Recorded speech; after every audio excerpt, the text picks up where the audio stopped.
તો આજે આપણે બનાવીશું ઉનાળાની ગરમીમાં શરીરને ઠંડક આપે તેવો કાચી કેરીનો બાફલો। તો આ કાચી કેરીનો બાફલો શરીર માટે ખૂબ જ હેલ્ધી હોય છે અને ઘરે ખૂબ આસાનીથી બનાવીને પી શકો છો। તો ચાલો આપણે કાચી કેરીનો બાફલો બનાવવાનું શરૂ કરીએ।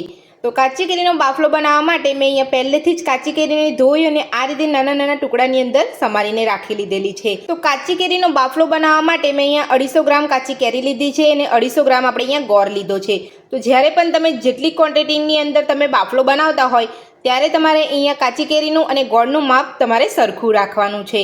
તો સૌથી પહેલાં આપણે કાચી કેરીને બાફી લઈશું। અહીંયા એક કુકર લીધું છે, તો કુકરની અંદર આપણે અહીંયા સમારેલી કેરી ઉમેરી દઈશું। સાથે જ આપણે 1 ગ્લાસ જેટલું પાણી ઉમેરીશું। તો પાણી આપણે અહીંયા વધારે નથી ઉમેરવાનું। જ્યારે તમે અહીંયા કેરી બાફો ત્યારે તમારે પાણીનું પ્રમાણ થોડું ઓછું રાખવાનું છે। અને જો તમે અહીંયા આખી કેરી અહીંયા બાફવા લેતા હોય તો તમારે પાણીનું પ્રમાણ થોડું વધારે રાખવાનું છે। પણ મેં અહીંયા કાચી કેરીને અહીંયા ઉપરની છાલ કાઢી અને સમારીને લઈ લીધી છે, એટલે મેં અહીંયા પાણીનું પ્રમાણ થોડું ઓછું રાખું છું। તો હવે આપણે તેની અંદર નાની અડધી ચમચી જેટલું મીઠું ઉમેરીશું। તો આપણે અહીંયા મીઠું ઉમેરી લીધું છે। તો હવે આપણે કુકરનું ઢાંકણ બંધ કરી અને 2 થી 3 વિસલ કરી લઈશું। તો 3 થી 4 વિસલ થઈ અને કુકર આપણું અહીંયા ઠંડુ પડી ગયું છે। તો હવે આપણે ચેક કરી લઈશું। તો તમે જોઈ શકો છો કેરી આપણી એકદમ સરસ રીતે અહીંયા બફાઈ ગઈ છે। તો હવે આપણે તેને મેશ કરી લઈશું।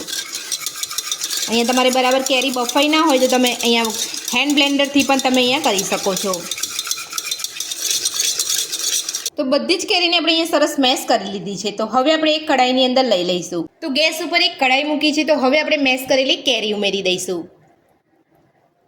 મેશ કરેલી કેરીને આપણે અહીંયા એક કઢાઈની અંદર લઈ લીધી છે। તો હવે આપણે કુકરની અંદર થોડું પાણી વેડી અને બધું હલાવીને લઈ લઈશું। કેરીનો પલ્પ અહીંયા ચોટેલો છે એ બધો જ અહીંયા આવી જશે।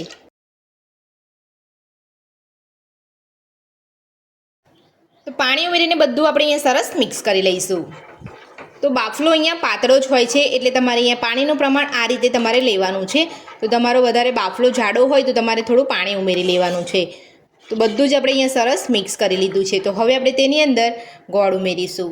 તો ગોળ ઉમેરતા પહેલાં જો તમારી કેરી રેસાવાળી હોય તો તમારે બાફી અને કેરીને ગાળી લેવાની છે। તો બધા જ રેસા ગળણીની અંદર સરસ રીતે આવી જશે। તો હવે આપણે એની અંદર ગોળ ઉમેરી દઈશું।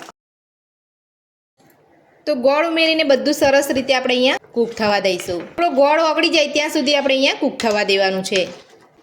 તો આ રીતે તમે અહીંયા ગોળ ઉમેર્યા પછી કેરીના બાફલાને 10 થી 12 મિનિટ જેટલું ઉકળવા દેવાનું છે, એટલે તમારો બાફલો એકદમ સરસ રીતે કૂક થઈ જશે અને બાફલો પીવામાં પણ એકદમ સરસ